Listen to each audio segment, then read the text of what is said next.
Vitality. Is our community a healthy community? Now, again, this is a matter of perspective. Some of the things that we measure are air and water quality. We look at green spaces, right? Access to those green spaces. And we also look at things like your obesity rate. We want to get a sense, like, how healthy is this community? Do you see people out and about? Are they active and fit?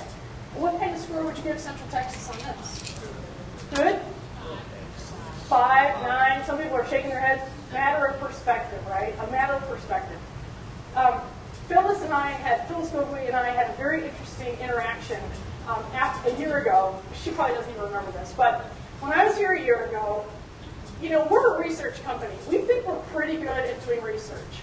And so I had asked my research assistant to find out about Central Texas's hike and bike trails. I wanted to know, like, where are they and so forth.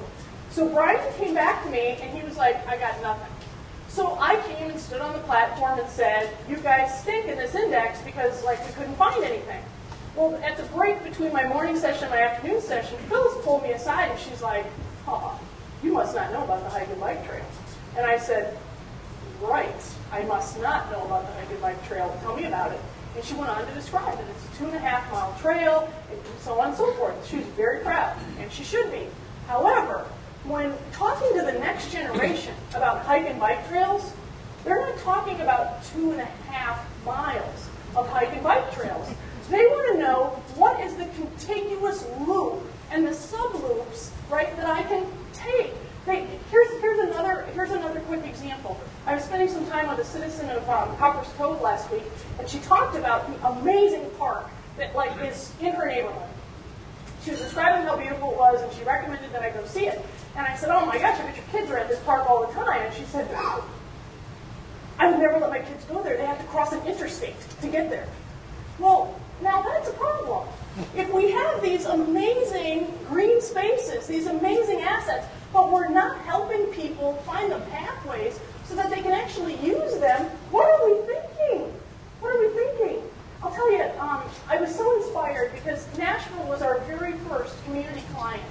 And they took this information, and their mayor, like, he was so bought in.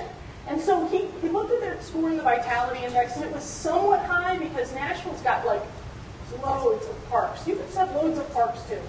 Nashville has loads of parks, but he said, you know what? I wonder if I can get every citizen who votes for me. So he kind of focused on the city of Nashville. But he said, I wonder if I could get every one of my citizens within a 10-minute walk of a public park or a trail, right? So what it really was laying down a map and thinking about linkages. And you're going to see more in our recommendations about this because you sort of you have these assets there, but the connection between them, not just between the assets, but between the people and the assets. Parks are great, but if people have to, here's what I love, bike paths that you have to drive to with your bike. Right? You can't bike to the bike path. You have to take your bike to the bike path. It's, can you see how somewhat ridiculous that is? It's the connectivity. It's the linkages. Learning index. Is this a smart community? One that values learning at all levels. So here, what we measure are things like student to teacher ratio, number of dollars spent on students and households, number of trips and library loans. Number of trips made to the library and library loans, right? Some of these things to sort of get a gauge of how committed the community is to being smart. Central Texas, what kind of a score? 3, 5? Who's the low grader? An 8? Does it depend on where you are? Maybe? Some? Okay. 8? The schools in Central Texas area are wonderful. The teachers are well educated and have a love for what they do. This is from a 36-year-old multi-ethnic female who's a transplant. Now, here's what I want to share with you about this. I'm pretty convinced that your region is committed to education, especially K-12 education. Certainly CTC and the colleges, and now with the addition of Texas A&M, Central Texas, those things are going to be just huge for you moving down the line. Here's what's sobering for me, because that's a great asset. Here's what's sobering. Last week, when I spent some time with Dr. Baker who many of you know is the superintendent of the Belton Independent School District. I asked her about her challenges recruiting into the district. And she said two things. One that I thought, oh my gosh, this woman is a genius. And the second that I thought, oh my goodness, I have to help her. The first one was this. She said, when I'm recruiting a teacher, I recruit that teacher's spouse and I recruit that teacher's children. Because I have to sell it all, right? I have to sell it all. And I thought, that's pretty smart. That is really smart. Because anyone can tell, I don't know how many of you, think about this. Really, you might come for the job, right? But if your wife loves it here, you're probably going to stay. I mean, it's the way it rolls. I mean, this is the way it works for many of us.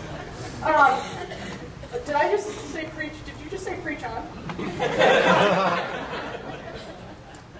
So when Dr. Baker was talking about her recruiting strategy is really to recruit the whole family, I thought, okay, she's pretty smart because she knows how the decisions are made.